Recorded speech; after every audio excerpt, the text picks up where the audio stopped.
Hello, reading room. How are you? I know I'm late. I had a plumber come here and basically give me outrageous quotes for something he knew nothing about. So basically, I can't fix your water softener, but I can replace it for you. So if you want it replaced, $3,000, easy peasy, all problem solved. Thanks.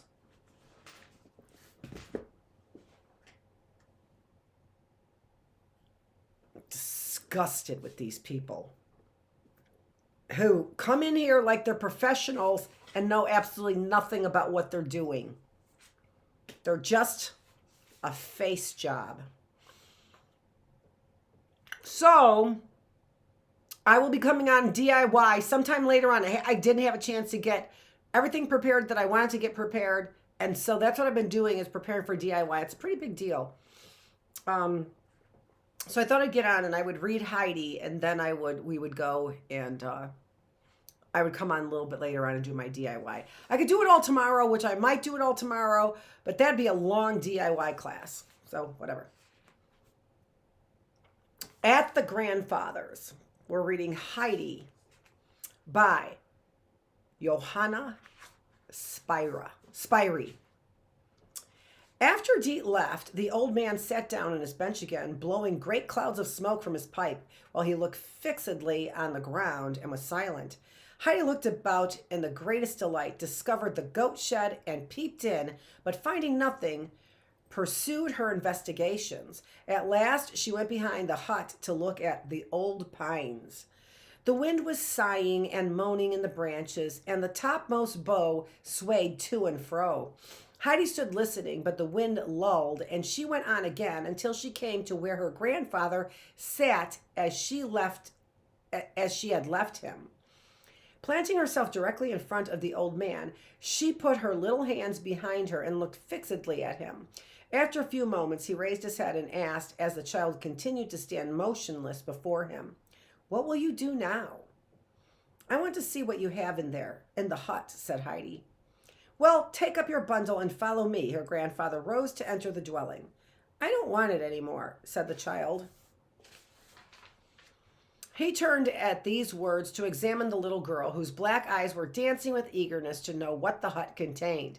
At least she is not wanting in intelligence, he said half aloud, then louder. Why shall you not need them, my child? I want to go about like the goats, said Heidi. They have such light legs. You shall do that, replied her grandfather, but bring in the bundle and we will put it into the press. She raised the bundle as he bade her. He opened the door, and they entered the large room which made up the entire hut. In one corner was the bed, and another a big kettle hung over the hearth. There was also a table and chair. In the wall was a big door, which the grandfather opened. It was the press. There hung his clothes, and the shelves were shirts, stockings, and on the shelves were shirts, stockings, handkerchiefs, cups, plates, saucers, and glasses. Above was the smoked meat, cheese, a round loaf of bread, in short, all that was needed for daily use. While he held the door open, Heidi stepped up with her bundle, which she stuffed in behind her grandfather's things, so far out of sight as possible. After this, she looked carefully about the room, saying, "But where shall I sleep, grandfather?" "Wherever you like," was his answer. This pleased the little girl. She ran about the room, searching every corner to find the place that would best suit her. Opposite her grandfather's bed was a ladder that led up to the hayloft. Up this ran Heidi and found it strewn with fresh, sweet-smelling hay, while a round hole in the rafters one could look far away into the valley from a round hole in the rafters. "Oh, I must sleep here. It really is beautiful," cried the child. "Come up," she called to the old man. "Come up and see how beautiful it is here." "I know all about it," he answered from below. "I am making my bed here," said Heidi again, while she worked busily. "But you must come up and bring me a sheet. There must be a sheet on the bed to lie on." Well, replied her grandfather. He went to the press, searched about, and at last pulled out from under his shirts a long, coarse linen that was certainly something like a sheet. He then mounted the ladder with it, and behold, there was a dear little bed all piled up with hay, and where the head was to lie was raised quite high, and so arranged that the occupant could look directly through the open hole. "That was well done," said the old man. "Now we must put on the sheet, but stop a bit." He took more hay, piling the bed up till it was twice as thick as Heidi had made it, that she might not feel the floor through the hay. "Now bring me the sheet." Heidi seized the sheet but could hardly lift it. The linen was so heavy, and that was good, for the hay could not penetrate each thick stuff. And now they both spread this sheet over the hay. As it was much too long for the little bed, Heidi busily tucked it well under. Now it was a charming resting place to look at, and the child stood in admiration of it for a long time thoughtfully. "We have forgotten one thing, grandfather," she said at last. "What is that?" "A coverlid, to be sure, for when one goes to bed, one must creep in between the sheets and the coverlid." "Do you think so?" said he. "I fear I have none." "Oh, then no matter," said Heidi. "I can get more hay instead." She ran to fetch some, but her grandfather stopped her. "Wait a minute," he said. He descended the ladder and went over to his bed, then climbing up again, placed a heavy linen such on the floor, saying, "Is this not better than hay?" Heidi strove with might and main to spread out the sack, but her little hands could not manage the heavy stuff. With her grandfather's help, however, it was soon arranged, and then the bed looked so nice and firm that Heidi stood entranced in admiration and exclaimed, "This is a beautiful coverlid, a perfect bed. I wish it were night, grandfather, that I might lie down. I think, however, that we could eat something first." "What is your opinion about that?" asked the old man. Heidi had been so much interested about her bed that she had forgotten everything else. Now she remembered and suddenly felt very hungry. She had eaten nothing since breakfast, when she had a piece of bread and a little weak coffee, and had since made a long journey. Heidi replied heartily to her grandfather's question. "Yes, I think so indeed." "Well, go down then, since we agree," said the old man, and followed his grandchild down the ladder. He went over to the fireplace, removed the big kettle, hung a smaller one in its place on the chain, seated himself on the three-legged stool with a round seat before him, and blew the fire till there was a blaze and the kettle began to boil. Next, he held a long iron fork over the fire with a big piece of cheese on it, which he turned slowly round and round till it was golden yellow. Heidi watched him with keen interest. But suddenly an idea came to her head, and she sprang away to the press, then back to the table, and again many times. When her grandfather came with the pot and the roasted cheese on the fork, there lay already the round loaf, 2 plates, 2 knives, all neatly arranged. For Heidi had noticed everything in the press, and she knew what was needed for the table. Now this is nice that you can think of things yourself, said the old man, and put the cheese upon the bread. But there is something more needed still. Heidi saw how invitingly the pot was steaming and dashed to the press again. Only 1 mug could she find, but did not remain long in perplexity.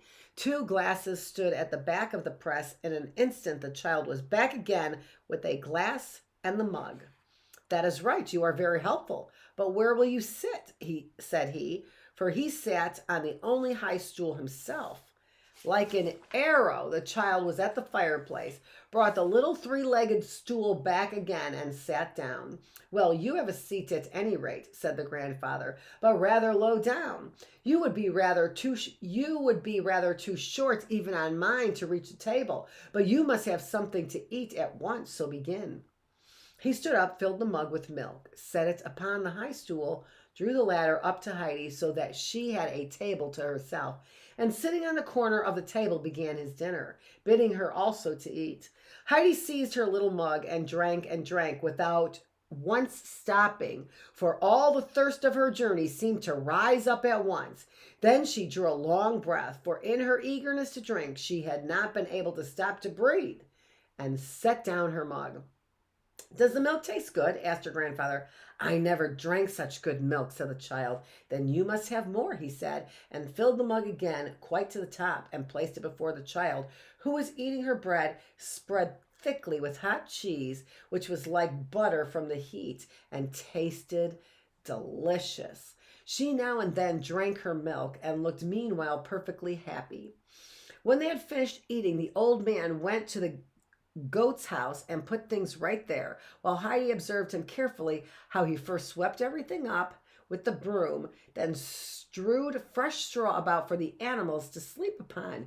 He then went to the woodpile nearby, cut round sticks of the right size, cut a board to the right shape, bored holes in it, stuck the sticks in, and soon a stool like his own, only higher. And soon he had a stool like his own, only higher. Heidi watched him at this work, speechless with wonder.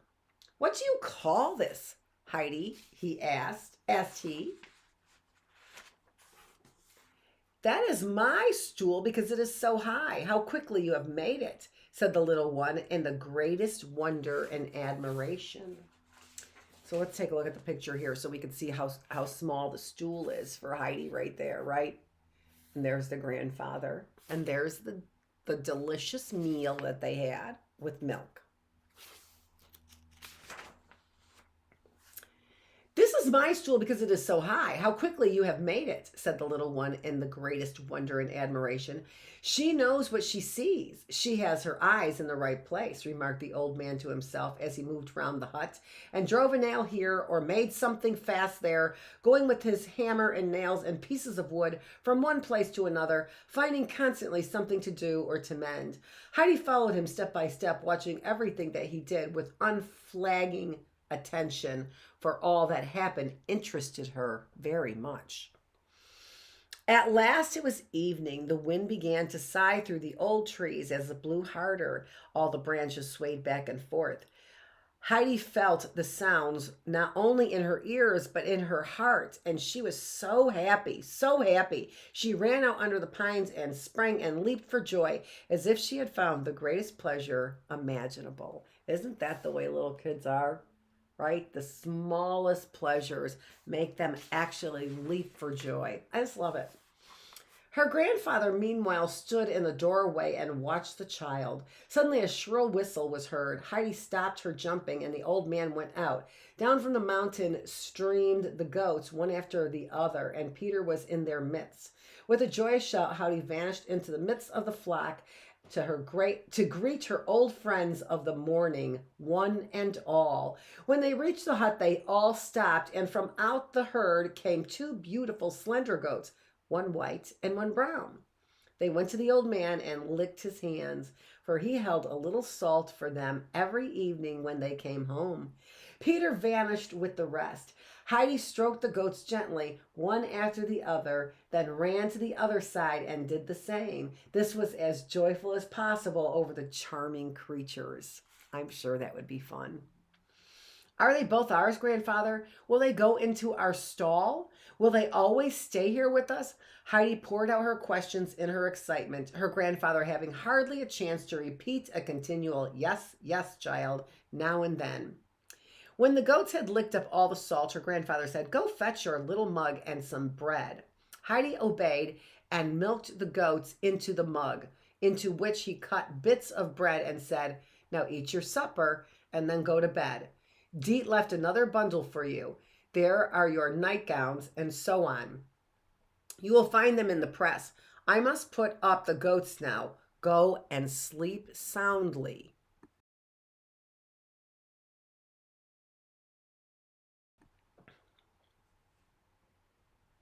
"Good night, grandfather. Good night," shouted Heidi after him as he disappeared with the goats. What are their names? The white one is called Schwanli, the other Barley. "Good night, Schwanli. Good night, Barley," shouted the child at the top of her voice to the goats, who were already going into their stall. The little girl sat down on the bench to eat her bread and milk, but the wind was so strong that it almost blew her off her seat. So she ate fast as she could, went into the cottage, climbed up to her bed, and was soon fast asleep. Indeed, she slept all night as comfortably as a princess. Not long after, but before it was quite dark, the old man also went to bed, for he was always up by sunrise, and that was very early in summer on the mountain. During the night, the wind arose. It blew so hard that the hut shook and the beams all cracked. The wind roared and moaned through the big chimney as if in anguish. In the old pine tree, too, it blew a blast that broke the old branches off as if in anger. In the midst of it all, the old man rose, saying to himself, "The child will be afraid." He mounted the ladder and went softly into Heidi's chamber. The moon was shining brightly in the clear sky, but in a moment the driving clouds flew across and everything was dark. In another moment she shone clearly forth through the round hole in the roof, and her beams fell on Heidi's bed. The little one slept with rosy red cheeks under her heavy covering, quiet and peaceful, with one round arm under her head, and certainly dreaming of something that made her happy, for her little face beamed with contentment. Her grandfather stood long, looking at the lonely, sleeping child. Only the clouds again obscured the moons. Then he turned and went down the ladder. How sweet is this story? So, Heidi, I hope nothing tragic happens. I don't think so, although we do need some excitement, don't we? This is Dr. Annette Feravich. Thank you so much for joining me here in the reading room. We are reading Heidi from Johanna Spyri. This is day number 2. Thanks for joining me. I'll be back. I think I'm going to spend some time working and then I'll decide. I'm going to be back for the DIY, though, class, which I missed because I had a plumber. Dr. Annette Feravich with Healthy Mind, Body, Spirit. You join me here in the classroom.